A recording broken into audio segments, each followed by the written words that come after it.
Welcome everyone. Thanks a lot for staying with us. You're watching Plain Speak with me, Shivani Gupta. Amid sloganeering and uproar over Rahul Gandhi's UK speech, day 5 of this budget session today was also washed out. Both houses of parliament were adjourned within half an hour till Monday, following some fireworks. The BJP is up in arms, seeking Rahul Gandhi's apology over his remarks on democracy in London, while the opposition created a ruckus in parliament, demanding a JPC in the Adani Hindenburg route. Congress continues to stay defiant and has made it clear no matter what, Rahul Gandhi is not going to apologize. While the BJP is also in no mood to relent, and they seem to be preparing for Gandhi's suspension from the House now.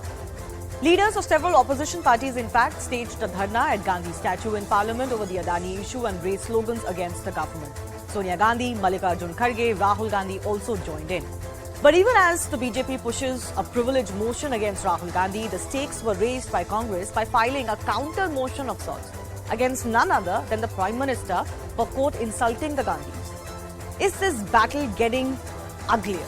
Has it already become too ugly? And is this just for show, really, while stalling Parliament? Or are parties really serious about the motions that they're moving against each other? We'll take those questions to our guests in just a bit.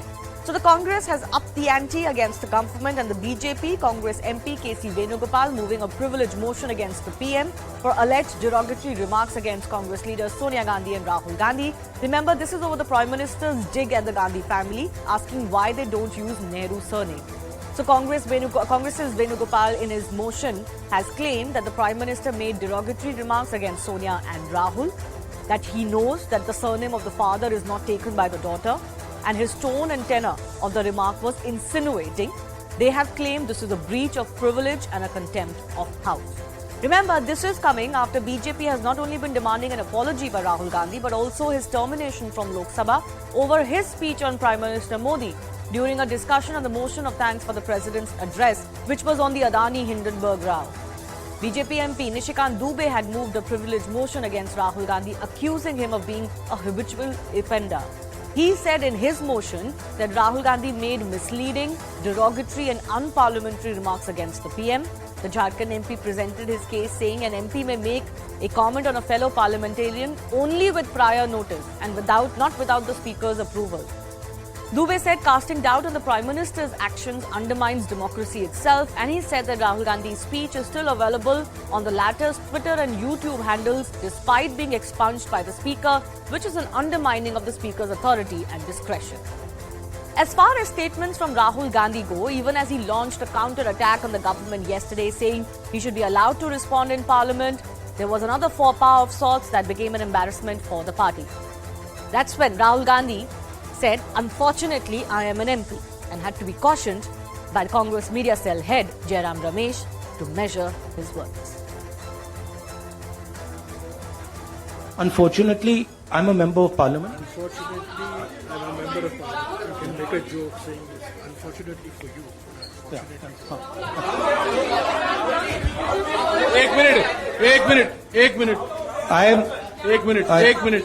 Ek minute, please. See, I want to make it clear. Unfortunately for you, I'm a member of Parliament. So a redoing of that entire line. But the big battle that we're focusing on today is really the big Congress versus BJP fight. It's motion versus motion. It's insult versus insult. Why is this fight getting so ugly, and where is it headed for? That debate is coming up in just a bit.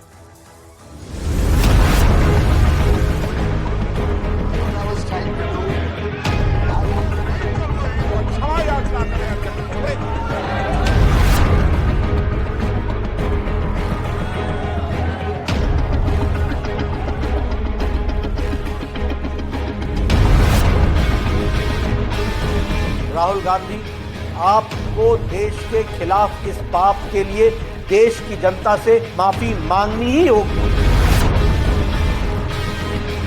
आपसे माफी मांगने की मांग कर रहे हैं। राहुल जी, सब लोग कह रहे हैं माफी मांगो। खुद ही वो पहले से एंटी नेशनल है और कोई माफी मांगने का सवाल नहीं है। हम जमकर उत्तर इसमें पार्लियामेंट में देंगे। राहुल गांधी जी को अगर मौका मिला जरूर सारी बातें वहां पर बताएंगे।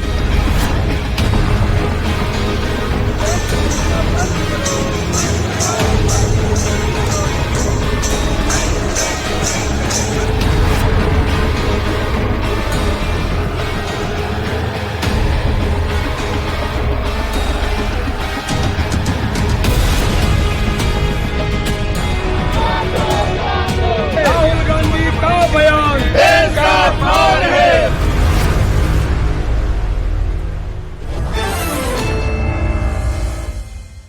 Let's go across to the guests who are joining us. Shaina NC from the BJP, Lavanya Balal from the Congress Party, Hemant Attri and Shikha Mukherjee, senior journalists, also joining us on the show. I thank you all for your time. Lavanya Balal, this motion that has been moved by the Congress Party against the Prime Minister, it seems like an afterthought.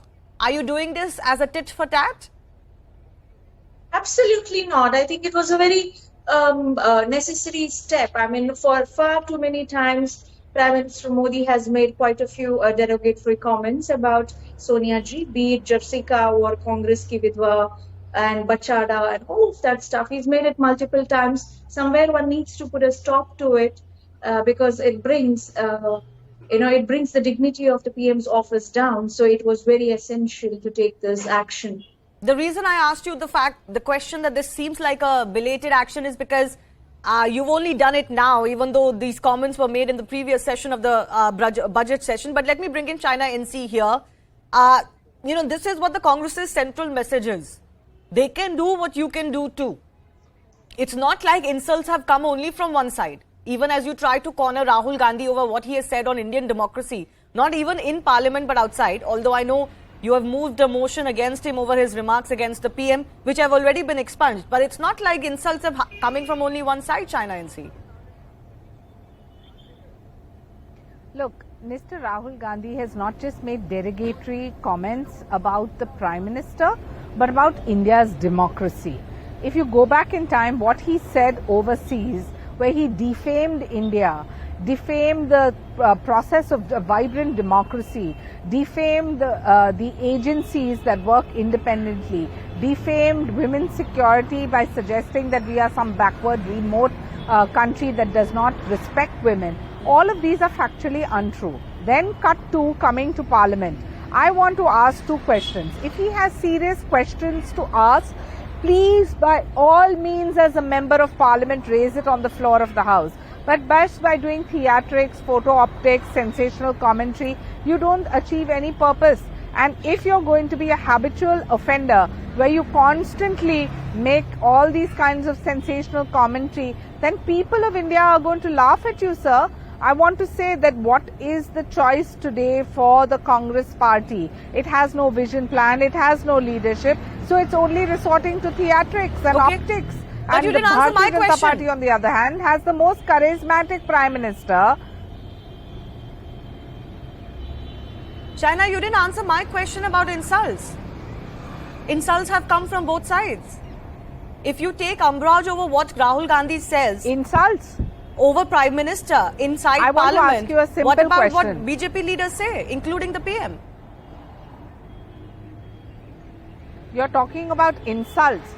Insulting the office of the constitutionally elected Prime Minister of this country is an insult to every Indian. You are questioning the Prime Minister who is voted by 135 crore Indians. And if you cannot uphold the dignity and respect of his post and the fact that this is not just the leader of the Bharatiya Janata Party but the leader of the country, that is completely different to the kind of barbs which the Congress party have thrown at us. Okay, Do understand Lavanya Balal that wants if to come you in. have a situation... Shivani, Yeah. I just wanted to say, does the dignity of the Prime Minister's office get upheld when he makes comments in China and South Korea that I don't know what kind of sin I had committed to be born as an Indian? What kind of country is this? Ye koi log hai? These were the comments he had made both in China and in South Korea and in multiple other countries. Does the dignity of the PM's office not get lowered when he calls a woman, a 75-year-old MP, as a Jersey cow or as a Congress ki vidwa, or he calls another MP's wife as 50 crore ka girlfriend? What kind of dignity are we talking about? He is not voted by 135 crores of people, but yes, he's our Prime Minister, and we expect our Prime Minister to uphold the dignity of the PM's office. Okay. China, you want to respond to that one final time before I go across to our other two guests also? I just want to make 2-3 points. One is, what are we as a nation? We are a vibrant democracy, diversity, unity in diversity, all kinds of counter opinions which are welcome. You agitate, you protest, you come up with questions, you come up with your vision plan, which obviously he doesn't have, or the Congress party is absolutely devoid of, is so seen time and again. But my limited plea is that on the international platform, to defame India, to defame the constitutional democracy that has been a part of the entire working process of a most vibrant leader who is respected world over and has given India respect. That is the irony. That's the paradox. So you are no, once again, there are two different issues here. You are saying focus on Rahul Gandhi's comments. Two different issues. No, you are saying focus on Rahul Gandhi's comments on Indian democracy and institutions overseas. The Congress is saying why not focus on the language used inside Parliament by the Prime Minister and others. I want to bring in a couple of other experts as well. Shikha Mukherjee, how do you look at the Congress moving this motion against the PM himself? I'm not sure when was the last time this happened. This is a massive escalation of their battle with the BJP currently. See, this escalation is entirely expected. It's not surprising. These are escalations that must happen, given the fact that for 5 days, Parliament now has not functioned. Let me also say that, and I take serious objection to this business of declaring that the Prime Minister is a constitutional office. Fact of the matter remains that the Prime Minister inside the Parliament is just an MP. There is no special privileges that he enjoys as the Prime Minister inside Parliament. He's an MP, Rahul Gandhi is an MP. They're both elected representatives of this country. Both are constitutionally, they're creatures of the Constitution, because that is exactly what the Constitution created. A Parliament, and then a Rajya Sabha, Lok Sabha and the Rajya Sabha. Having said that, therefore, this whole business of the Prime Minister is something privileged, something extraordinary. No, he is certainly, by virtue of the majority that he has in Parliament, the representative of his party. But no, I think, there are Shikha, once again, can I just come in? No, and then to go back to your question, which is that, is this escalation good or bad? Escalation has to happen if there is no debate. Unless there is a debate in Parliament, unless the opposition is allowed to speak. And this is in the nature of the Constitution itself, that the House belongs to the opposition. Right. Why is it that from day one of the budget session, when it reconvened, how is it that ministers were demanding that action has to be taken, and that Rajnath Singh, a senior minister of the government, he himself has been the president of the BJP, demanding that action has to be taken against Rahul Gandhi? First let the discussion happen on the floor. Okay, can I just come in? Shikha, I want to set this matter straight for our viewers at least, because it gets a little confusing. The BJP has moved a motion against Rahul Gandhi for dragging in the Prime Minister's name personally when he was talking about the Adani issue. And actually the BJP's contention is that as per parliamentary rules, that's not allowed. You must not drag in another parliamentarian. This is not about the PM. Another parliamentarian like this when you're making certain allegations, and they've moved a motion. Of course, the Congress party has now moved a motion saying the Prime Minister used certain language and made certain insinuations, which is also against the decorum of the House. They've moved a motion too. The third issue, Hemant Atri, is about the apology from Rahul Gandhi. That's the third other issue, of course, over which the Treasury benches have been very carefully orchestrating a ruckus in Parliament, and they've been ensuring the Parliament doesn't function. But is that not an issue that must be discussed, in the sense, when a parliamentarian from India goes overseas and says there is no democracy, is seen to be asking foreign powers to do something about it? No. Many have contended that in itself is, Fine. and once again, No, Shikhaji, I'll come to you. I think that Shikhaji, I'll come to you. That is an extension of. What I'll he come to said. you. Let me There pose is my no question way to in Hemant which Atri. Rahul Gandhi actually asked for intervention. Shikhaji, I'll No come to you. Let me sensible pose MP my will do question that. to Hemant Atri. Please. The allegation he's facing is he asked for some sort of intervention as a parliamentarian That's an that is allegation. against the oath of a parliamentarian. Is that a sufficient issue to stall parliament on? Which is what Shikha Mukherjee is asking. Hemant Atri. No, Shivani, this is something more. This is something beyond that. Actually, this whole saga started on 24th of January when that Hindenburg report came out, and then these better lines were drawn from there. And once the presidential address was there, and the way Rahul Gandhi was not allowed to speak, and subsequently Prime Minister was also not allowed to speak among the ruckus. The situation here is that these have not become political opponents. They are practically behaving like political enemies. That is my worry. Basically, they are political opponents, and Parliament is a platform where you can debate, discuss, dissent, and do whatever. The situation here is you are posing some kind of privilege motion against me, and I am moving against you. It will lead to nowhere. It is fifth day today, Shivani. 50 crores worth of rupees have been wasted on the Parliament proceedings without any outcome. The situation is, see, it is two sides. Basically, one side is not responsible. The way Prime Minister was not allowed to speak, he was disturbed. Earlier also, who started it? Rahul Gandhi was disturbed. And my worry is something else. 54 days from Hindenburg report till now, ours is a democratic setup.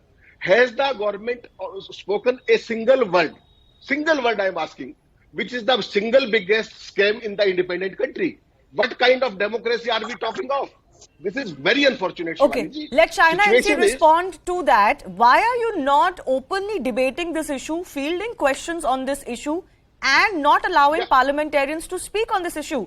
Even when Rahul Gandhi spoke, whatever he said, parts of it were expunged by the Lok Sabha Speaker.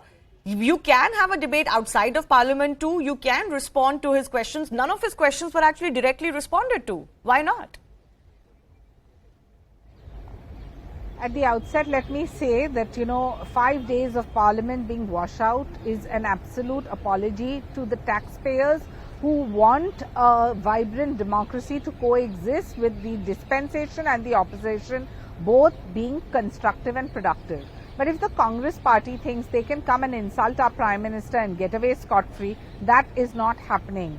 Do understand that India's reputation on the World Forum also has been put in jeopardy because of the ill-informed imbecile called Rahul Gandhi. He has chosen to make it a personal attack on the systems that is in very place. strong language. Without It is indeed. It is substantiated very proof. strong language Having indeed. said that, That if is you are completely going to unacceptable. use, if And you what are is going to this? debate, sir, by insulting What a is Prime this? Minister, expect the same Shivani? back. No, It what is are you not a asking his question apology of your for? Are you prerogative or asking his you have a apology vision plan. for what he If said you on the have- Prime as Minister? you have- Shanaji, are you asking his apology for Of what he course said he on the should Prime Minister? apologize. But then the Of Congress course has the he right should to say the apologize. Prime Minister has Why made shouldn't he? equally offensive statements. Or I thought you were asking his apology for what he said overseas about Indian democracy. Hello. He didn't talk about the Prime Minister there. This is exactly what I'm saying.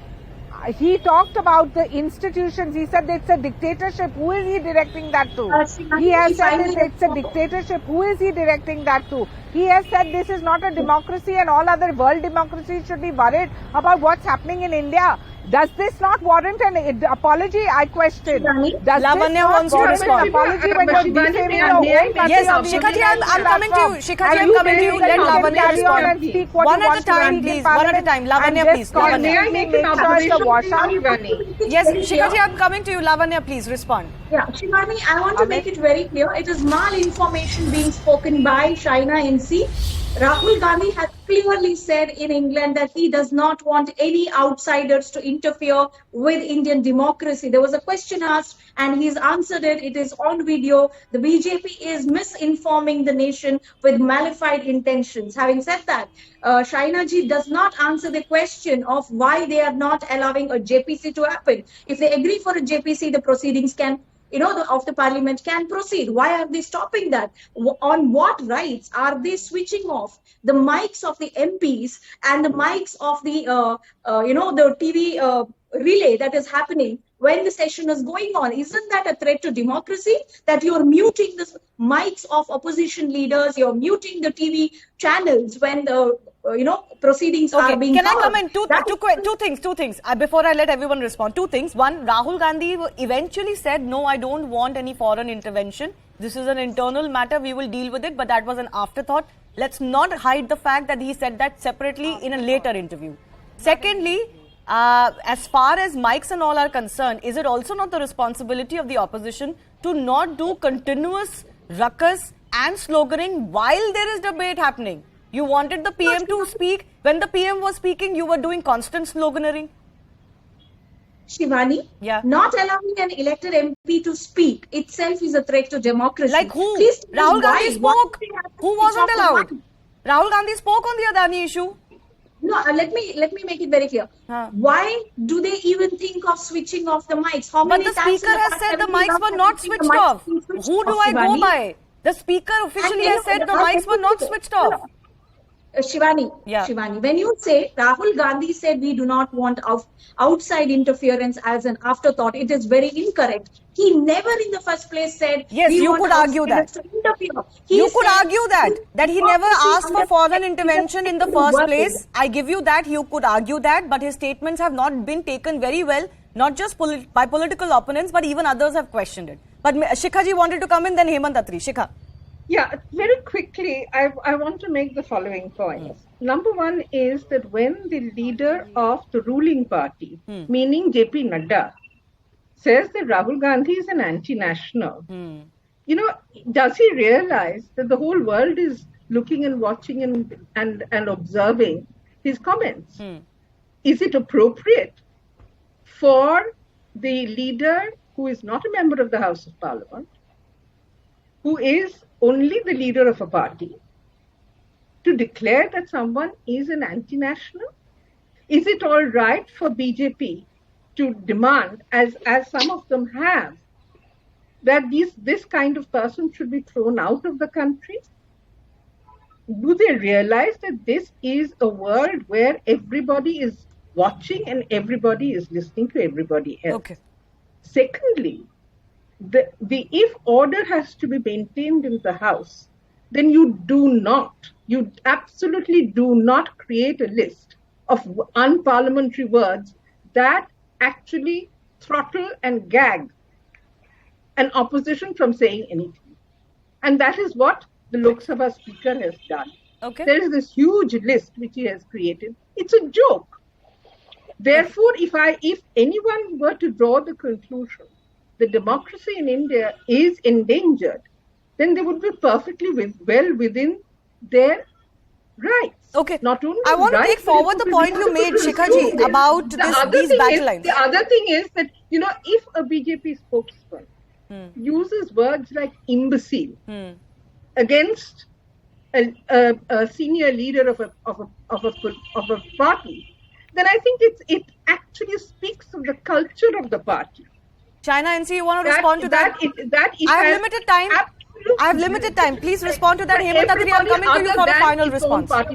China NC words matter, and like I was asking you earlier, there is a high-pitched battle from both sides. You cannot argue that BJP leaders are not using offensive language for their opponents, including your comment today. First, I want to question, when Mr. Rahul Gandhi goes on the international platform and says India's democracy is at threat, it's become a dictatorship, and if we fall, the entire world, all the democracies should wonder and worry about it. Is that not a comment of an imbecile? I want to say, is any thinking person going to question the vibrancy of the most powerful democracy that has ever existed, which is our country? Should there not be a sense of pride there? And if you are going to ask for the apology for saying that, when we talked about foreign intervention, he only came to terms with it much later as an afterthought, saying, no, these are issues that we must resolve ourselves. He's questioned the independent agencies. He has questioned the integrity of the Prime Minister, who happens to be the most popular Prime Minister that the country has ever seen. And obviously, these are very uncomfortable questions for people who have no vision plan and no agenda. You didn't answer the question. Somebody who has thought, read, and has substantive proof of any allegation he is making is somebody who can be taken seriously, not otherwise. Okay, This Hemant is a repeat offender. Attri, I think this debate is also testament to the fact that it's getting very bitter, it's getting very, very ugly, and it looks like, this is going to be the wane for the next 1 year. As the 2024 elections come in, I don't think this is going to become more normal. This is not going to get normalized. This is only going to get more high-pitched. Certainly, there is no doubt about it, Shivani ji. But my worry is that these kind of unfortunate turn of events, they put our democracy in a very poor light. See, what is happening now? Any countryman, any MP or any party leader, abroad or anywhere in the country or outside, he bears allegiance to the country's constitution and the country, not to any leader or to a prime minister or somebody else. One has to understand that. Whatever Rahul Gandhi has said there in London, I have heard it 3 times. What he has said, I can just quote it like that. He said that we are capable of doing whatever, facing the things, number one.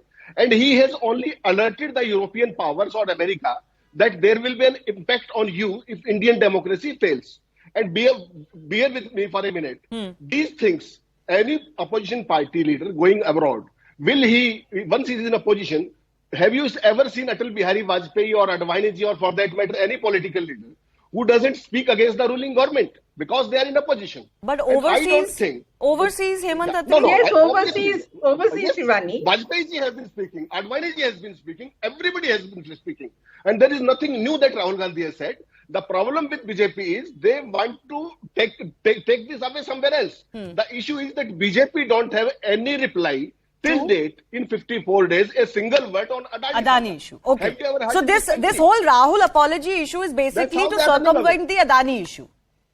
Precisely. Okay. That's what Shivani ji. That's the problem. And many leaders from BJP till date in 54 days have any leader uttered the word Adani. What kind of democracy are we talking of? Okay, Shaina NC, now I'll give you 30 more seconds. I'm running out of time, but you must address this whole issue. The entire opposition, virtually the entire opposition is asking for a JPC. The government must address the issue at least. Come out for a defense, with a defense, why you think the JPC is not required. The government will definitely come out with its statement in due course of time. We are not going to be coerced and forced by a bunch of lot that has no vision plan, that has no agenda and is constantly questioning us for that of which the investigative agencies and the independent financial institutes are already looking into and investigating. So I don't understand what this hue and cry is. First you decide you have made India into a dictatorship abroad. You have questioned the Prime Minister and said that this is the most charismatic popular Prime Minister is a dictator. You choose to have blinkers on for all of this and expect us to give in to your demands, which anyway in normal practice, do understand this is a transparent, accountable, honest government which the whole country is proud of, and that is what is making the corrupt practices of the erstwhile dispensation I'll say one thing. There's a difference between criticizing the current government of the day and there's a difference between announcing to a foreign audience that there is no more democracy in India. And I think as citizens, we are allowed to have an opinion on whether that is the right statement to make overseas or not. But I'll leave it at that. I thank all of our guests for joining us. Certainly, as far as this high-pitched political verbal war is concerned, it's not going to come to an end anytime soon. Let's shift our focus to the war against TikTok now. The future of Chinese app TikTok is looking bleaker by the day, especially in the US of A. The Biden administration has now threatened to ban TikTok if the app's Chinese owners do not sell their stakes in the company. TikTok is being used by more than 100 million people in the US, and it has come under fire from lawmakers over concerns that the Chinese government could use the app to gain access to private user data or spread misinformation. TikTok has rejected the allegations of spying. It has said in a statement, quote, a change in ownership would not impose any new restrictions on data flows or access. Remember, the Committee on Foreign Investment in the US launched a national security review of the app in 2020. Former President Donald Trump tried to ban TikTok in that year, but he was blocked by courts. More recently, TikTok has been banned by certain universities, states and federal agencies over security concerns. A partial crackdown on TikTok continues globally too. The US, for example, has banned TikTok on government devices, just like New Zealand, that has also barred it from phones of lawmakers. In the UK too, ministers are banned from using Chinese-owned app on government phones. And in the EU, other European countries, Canada, Belgium, Denmark, TikTok is banned from government staff phones as well. Apart from this, there are some countries like India that have banned the app altogether. Remember, India was one of the first nations to do so, and many other countries have taken cue from us, even if they have instituted partial bans so far. So countries like Jordan, Afghanistan and Iran also have complete bans on TikTok, although in some of those countries it is for different reasons. Now, why are countries doing this? There are some major security concerns for the world over this app. China-based company ByteDance owns the social media app. In China, there is a law that requires companies to provide any personal data relevant to the country's national security when asked, and that remains an imminent threat. The app is also accused of collecting an excessive amount of data. Anyways, it's a video platform, so a lot of videos are there. Could be used, some suggest, by Chinese government to quote spy on users. And there are fears that it can be used as a brainwashing tool, or at least a propaganda tool if and when China wants on particular issues in particular countries. Trouble mounts for TikTok as the Biden administration, as I said, has also threatened to ban the app if Chinese owners don't divest. Will they do so or not? The clock is certainly ticking for TikTok. Will more bans follow like in India? We'll debate that next. The Biden administration has threatened to ban TikTok if its Chinese owners do not sell their stake, the company told Reuters on Wednesday. The ultimatum, first reported in the Wall Street Journal, comes amid fears that the app could pass US user data to the Chinese government. TikTok, which is owned by ByteDance, has more than 100 million users in the US. A TikTok spokesperson told Reuters that the Committee on Foreign Investment in the United States had demanded that the Chinese owners of the app sell their shares. 60% of ByteDance shares are owned by global investors, 20% by employees, and 20% by its founders, according to the journal. TikTok, which rejects the spying allegations, says it has spent more than $1.5 billion on rigorous data security efforts. On Wednesday, it added, quote, "The best way to address concerns about national security is with the transparent US-based protection of US user data and systems, with robust third-party monitoring, vetting and verification." Last week, the White House backed a bill that gives it new powers to ban TikTok and other foreign-based technologies if they pose a national security threat. Biden's predecessor, Republican Donald Trump, tried to ban TikTok in 2020, but was blocked by the courts. Another hurdle would be that any US company buying TikTok would also require the approval of the Chinese government, and it's not clear that it would be granted. The White House declined to comment. We have taken note of the relevant reports. China has always maintained that the issue of data security should not become a tool for individual countries to generalize the concept of national security, abuse national power, and powerlessly suppress enterprises of other countries. We call on the countries concerned to recognize the objective facts, effectively comply with the rules of the market economy and the principle of fair competition, and stop generalizing and abusing the concept of the national security, and provide a fair, transparent, and non-discriminatory business environment for enterprises of all countries.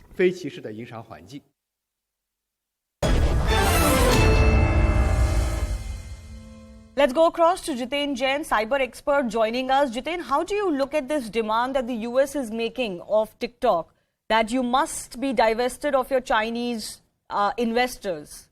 What do you make of that demand and TikTok's response? See, there are three things. I think a couple of years ago, when India went down to the first COVID lockdown, we had released a report that how 40,000 videos suddenly surfaced on TikTok, which were all recorded, translated, orchestrated, directed by ISPR, and they all suddenly appeared on TikTok, and they were trying to influence thousands and thousands and thousands of people in a particular community, especially in Muslim community, to break the COVID guidelines, calling them anti-religious. They wanted people to shake hands. They wanted people to do wuzu. They wanted people to go to mosque. Idea, of Pakistan was to create a, religious conflict in India to ensure that COVID lockdown fails. Now, it's not about what ISPR was doing by these 40,000 videos. The bigger question was they suddenly appeared on a Chinese platform and not 1, 2, 3, 40,000 videos. Now, TikTok is one platform. On that very time, you search anything related to Chinese, COVID antivirus or origins of the COVID in Chinese Wuhan lab, everything was censored. You post anything about Dalai Lama or Tibet, everything is censored. So when everything about COVID's origin was censored, any news about COVID's in China was censored, suddenly they had full, allowance for ISPR to post 40,000 videos on, the TikTok. But Jitin, is that not a danger for any side? I mean, that's something that can be argued about Twitter too. No, so see, a company as a state policy allowing disinformation in a foreign country to destabilize a national lockdown is another thing. Second, you see, you take the example of any other platform, YouTube, Google, or Facebook. Everybody has faced allegations of conniving, with local intelligence agencies for carrying out surveillance. But at the end of the day, these countries are democracy. There is a clear process. People go to court, class action suits are filed, the laws are clear. In China, all these companies operate under Chinese Cloud Act, where these companies are not only supposed to facilitate and comply with the law enforcement requests, they're also supposed to aid in carrying out the intelligence operations. So yes, absolutely. Aiding in carrying out intelligence operations is dangerous. So that is why India, when it banned 215 Chinese apps, 256 Chinese apps, TikTok was in the first list. Now, US also banned it that time, but the order was struck down. And even in that time, I think Microsoft was in talks to buy TikTok. See, idea is that if there is a company, if there is a massive user base, it is, sometimes it may not be practical to ban it outrightly. So I think US is trying to either ban it or giving them an option that if you want to do not burn down the jobs, do not burn down the investments, money valuation, then sell it to a foreign owner, because they consider, like India, that TikTok is a national security risk and it will not be allowed under Chinese owners. Okay. Now, point number two, I want to make Jitin, just 1 minute. Yeah. Just 1 minute. The last point, in the initial opening remarks, we showed the statement of Chinese Foreign Ministry spokesman, Mr. Wang Wen. I completely agree with him on this one thing, that data security should not be a pretext to weaponize everything in name of national security. And I call upon Chinese government to follow the same line and unblock apps like Twitter, Google, Facebook in China, and let Chinese people allow everything and free access to every information. Yeah. Let China not use data security as a pretext of national security, and let unblock everything. Well, obviously, a lot of things that China says, it has to do itself, because otherwise it's just empty voices. But Adrian Mars, tech journalist, is also joining us from the UK. Adrian, what do you make of the US threat, the government's threat that you either get divested of your Chinese owners or we'll ban you? Do you think this is something that could be forced on TikTok at all? And how will China react to that? It could certainly be done. They were fairly successful in very much limiting what Huawei could do. And now their phones effectively don't run the normal version of Android. So they have the power. The question is whether it would have any effect whatsoever. As long as it is still linked into the TikTok network, then data will still be going to China. Now, TikTok already say for their European users, in an attempt to kind of calm fears, that they store the data in Europe, but they also say that they send that data to China for staff to undertake certain functions, which is, or important functions, which is extremely vague.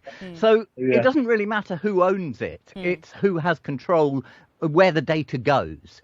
And do you believe, as far as that data is concerned, there are real legitimate questions over the data that TikTok gets and what goes to China, and governments are very naturally and rightfully worried about this? Yeah, I mean, in any internet-connected technology, if it is a risk, if it's in the hands of a country you may quite conceivably end up in an armed conflict with, particularly when they're not a democracy. And it doesn't just apply to TikTok and Huawei, who have been the main companies in the firing line. We should perhaps be concerned about other companies like Lenovo, who make a lot of laptops that are used in government as well, and Motorola, who make phones, and many other Chinese phone manufacturers. So to some extent, it's slightly odd that we've just been concentrating on two companies, really. Okay. The potential maybe because of the to do user harm base. is huge. Okay, maybe because of their user base or just how much time people are spending and the kind of data they can collect. But I want to ask a final question to both of our guests. Adrian, why don't you go first? What is the future of TikTok? Well, if we look at the future of I would guess, it would go the same way as every mobile, as every social media network, that it goes through a period of extreme popularity, and because kids move on, and something else new comes along, and they're trying to differentiate themselves from the previous generation and their parents, at some point it falls out of favour, and the other social media networks are all desperately trying to replicate it, actually succeed. So that would be my guess. Whether it will, certainly sentiment is building up against it, and we are increasingly falling out with China. They're increasingly getting aggressive about the South China Seas. They're facing a huge demographic crisis, which may cause an economic collapse, which would make the likelihood of a conflict so much greater. So all of those things, I think, are fairly bad for TikTok. Yeah, bad for TikTok, and it's geopolitics, Jitin, involved with the very real data issues as far as TikTok is concerned. Everything is coming together. Do you foresee more complete bans from countries on TikTok, or partial bans like the ones we have in many Western countries today, where government officials are not allowed to use it? You see, it's not a question of TikTok. It's a question about Chinese tech versus American tech. Who is going to dominate the world? It is a question that, are you going to trust a country with opaque system of government, complete disregard to international laws, carrying out territory grab campaigns, absolutely no clarity of how they operate, how these companies are operating, and, a complete disregard to privacy of data. So I think the future of TikTok is the future of Chinese tech, and that is linked to the future of Chinese PLA and CCP's action in the international sovereign jurisdictions. So in my opinion, I think India's model of getting rid of this 253, 256 Chinese apps, which were a national security threat, because see, these apps are like a double-edged sword. It's not about the influence for disinformation or, things they carry. I think these apps collect literally everything, yours and my location, photos, email IDs, what accounts you have on mobile phones. I mean, you can anytime weaponize those apps to turn a phone into a spy phone. And there can be no doubt and debate about it. It can be done with every app. So that is why probably even if the TikTok has the same features like Facebook, still TikTok is a bigger risk because of the country they're headquartered in, the ownership of that country, the data residency of that country, and the policies and actions of that country or a party which runs that country, which is absolutely, been criticized everywhere in the world. So the point is, if you allow PLA to no longer operate business in India or Islamabad or US, probably no, only Pakistan would allow. So if you do not want to become a data colony of China, we should get rid of these Chinese apps, which are an absolute international security risk. And every country, every democracy should ban these apps. India has taken the lead. Americans are likely to follow, and Australians are likely to propagate. Can I just add, as a final comment for both of our guests, when TikTok was banned, there was initial, as often happens, initial shock. And because of its popularity, people were wondering, oh my God, there's going to be a backlash. But, life moves on, you move on. There are some TikTok-ish apps available. There are concerns over them now emerging in India. But finally, Adrian, what would you tell, let's say in this case, especially the young people, but the public at large? Because data security in itself is becoming a big deal.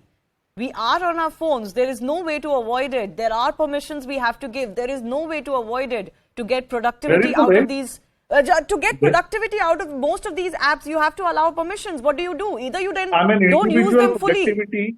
Individual productivity cannot come at the cost of national security and national... No, I'm not talking about national security here. I'm not opposing what countries may do as a government action. I'm saying as individual users. Jitin, as individual users, how careful...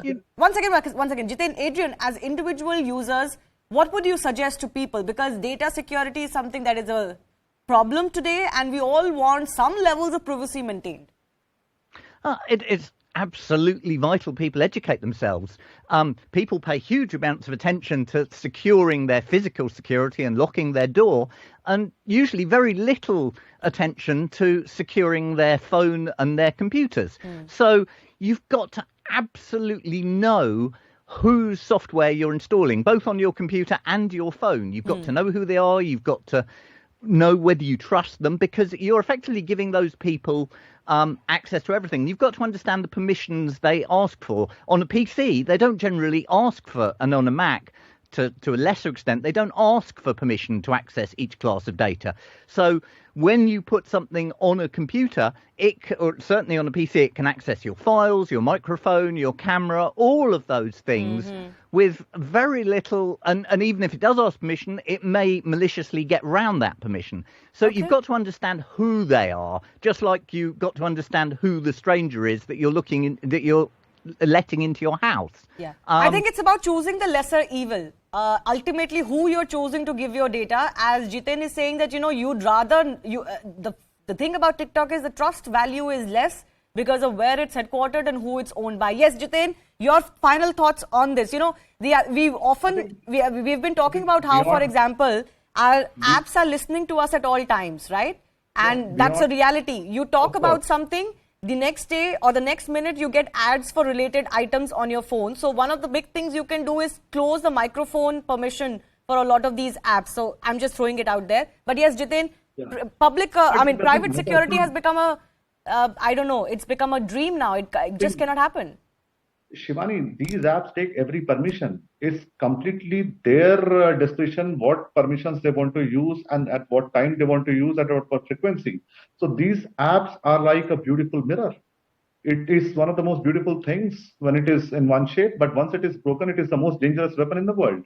So once the system of security and the intent is broken, these apps are the most dangerous spying weapon in the world. So what do we do? And it's a question of national psychology. We as a nation will never allow ISI to operate any sort of business in India, be it a restaurant or an app or a technology company, whatever. I think we have to have the same mindset and the will towards China, that they are not our economic partners. They are not our trade partners. They are not our friends. They are a hostile country, which is a threat to our national security, and we must accordingly deal with that. Okay, so whatever said and done, Jiten believes at least be wary of Chinese software and apps. We'll continue to figure out how to secure our data on others. No, your channel is running a 3-hour debate today on the Chinese loan app scam frauds. Of course we are. It's happening every day. I'm saying that my question to you, Jiten, was otherwise also, forget Chinese apps. Yes, we don't download Chinese apps. Data security is anyways an issue in other apps also. What do people do? No. I mean, you can sue a company if they steal your data. You can't sue a Chinese company. Name one single company which has been sued in a Chinese court. Name one single person who has been convicted in China for data theft. In American courts and Western courts, companies like Huawei are facing charges of data theft, espionage, patent stealing. But you see, we have to look at their conduct in every geography. No, I'm not disagreeing with you. I am not disagreeing with you. Like I said, you have to be careful of Chinese apps particularly. That's the message. I do have to end it on that note. Thank you for joining us. Well, at a time when there's a huge democracy debate going on in India, there is anger that is gripping the streets of Paris as the French government passed a controversial pension reform without a vote in parliament. Lawmakers raised slogans against Macron's government and brandished placards opposing the reform. Police also clashed with protesters after President Macron decided to force his controversial pension reform without calling a vote in parliament. Thousands of people have protested the move on the streets of Paris and other French cities.